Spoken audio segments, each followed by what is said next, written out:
جی سر تھوڑا سا بتائیے گا آج کے کیس کے حوالے سے. ایک تو اتنے دنوں بعد ڈیٹ پڑتی ہے, اس کے بعد پھر کوئی پروگرس نہیں ہوتی, اس حوالے سے تھوڑا سا بتائیے. یہ ارشد شریف صاحب کے قتل کی انکوائری کے لیے عدالتی کمیشن بنانے کے لیے جو میں درخواست دی ہے, تو اس میں ہم آج سارے پیش ہوئے ہیں. تو اس میں جو آج تو ویسے اٹارنی جنرل صاحب کو بلایا تھا جسٹس عامر فاروق صاحب نے, تو وہ نہیں آئے, ان کی جگہ پہ ایڈیشنل اٹارنی جنرل صاحب آئے ہیں. تو انہوں نے کچھ ایسی بات کی کہ آرڈر جو ہے وہ کوئی نہیں لگا ہوا, جو کہ بیرسٹر شعیب رزاق صاحب نے جو پچھلی ہیئرنگ ہے اس میں لگایا ہوا تھا, اور ہم نے دکھا بھی دیا ان کو. شعیب رزاق صاحب نے آرڈر دکھایا بھی ہے کہ جی ہم نے لگایا ہوا ہے, لیکن وہ ایڈیشنل اٹارنی جنرل صاحب کے پاس نہیں تھا. تو اب کہا گیا جی کہ ایڈیشنل اٹارنی جنرل صاحب کو کہ آپ بھی وہ آرڈر لگا دیں, اور ڈیٹ پڑ گئی ہے. تو اگر کسی کا خیال رکھے کہ ہم اگلی ڈیٹ پہ نہیں آئیں گے تو اس کو غلط فہمی ہے. باقی ٹیکنیکل بات شعیب صاحب سے پوچھ لوں. نہیں, بات صحیح ہے. بات یہی ہے کہ ہم نے سی ایم کے ذریعے وہ سارے آرڈر کی لسٹ لگا دی تھی. آج ہم فلی پریپیئرڈ تھے, ایکسپیکٹنگ کہ اٹارنی جنرل صاحب آئیں گے اور اس ایشو کو نیکسٹ اسٹیج پہ لے کے جائیں گے. کہ ایشو ریز کیا جا رہا ہے کہ matter is pending before supreme court. تو سپریم کورٹ میں سو موٹو ایکشن میں میٹر پینڈنگ ہے, جس کی اس کے اپنے آرڈر میں اس کی وضاحت ہے کہ سو موٹو ایکشن کی سپریم کورٹ 183 کے تحت اس کی اپنی حیثیت کیا ہوتی ہے, وہ ڈیفائن ہو چکی ہے. لیکن وہ جیسے حامد بھائی نے کہا کہ انشاءاللہ نیکسٹ. اور سپریم کورٹ میں لاسٹ ہیئرنگ جو ہے وہ پچھلے سال جون میں ہوئی تھی, 13 جون کو ہوئی تھی, اور آج آپ دیکھ لیں 11 جون ہے. تو ایک سال گزر گیا ہے اور سپریم کورٹ میں کچھ نہیں ہوا. تو اگر سپریم کورٹ نے سو موٹو ایکشن لیا اور کچھ نہیں ہوا, اس وقت امرتا بندیال صاحب چیف جسٹس تھے.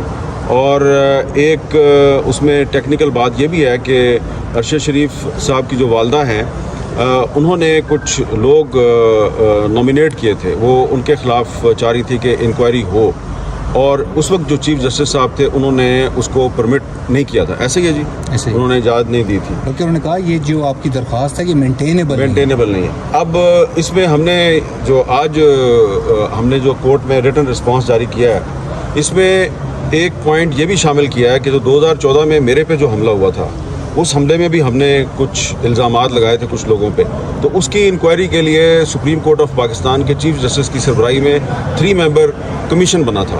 تو اگر وہ 2014 میں کمیشن بن سکتا ہے تو 2024 میں کیوں نہیں بن سکتا؟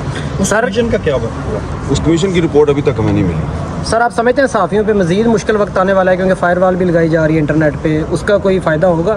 یہ کوئی اب آپ کو اس میں کوئی شک کی گنجائش ہے؟ یہ تو ابھی جب مسلم لیگ نون کی حکومت نہیں آئی تھی تو اس وقت سے میں نے کہنا شروع کیا تھا کہ یہ جب آئیں گے تو یہ نہ صرف عدلیہ سے لڑیں گے بلکہ میڈیا سے بھی لڑیں گے. تو اب انہوں نے لڑائی تو شروع نہیں کی, انہوں نے تو اعلان جنگ کر دیا ہے. جو پنجاب میں جو حد کے ضد کا قانون جاری, اور جو یہ عمران ریاض صاحب جو ہے انہوں نے حج پہ جانا ہے, تو ان کو حج پہ نہیں جانے دے رہے. تو یہ آپ کے سامنے کھڑے ہیں, ان سے پوچھیں کتنی دفعہ آپ نے جمع کرائی ہے جی؟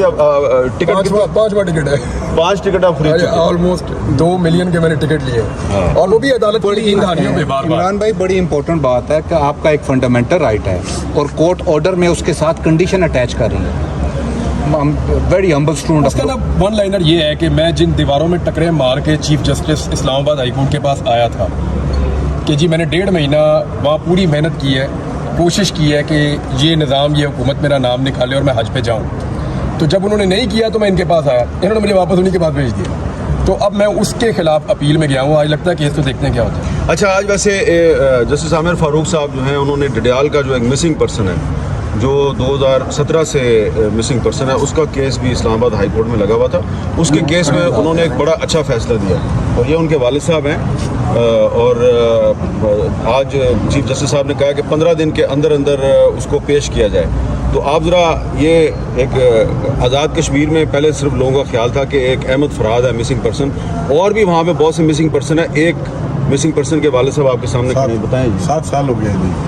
آپ بتائیں کیا ہوا تھا تھوڑا سا. 7 سال. میرا بیٹا جو ہے وہ ایک نام بتائیں اس کا. شاپنگ سینٹر میں تیمور ارشد قاضی شاپنگ سینٹر میں کام کر رہا تھا. اس کو 12:30 بجے کے قریب 13 جولائی 2017 کو اٹھا لیا گیا, اور پھر دوسرے دن گھر بھی آئے, اور گھر پہ بھی ریڈ شیڈ کیا. وہ اس کے آفس میں بھی دوبارہ گئے, وہاں اس کا فون تلاش کیا.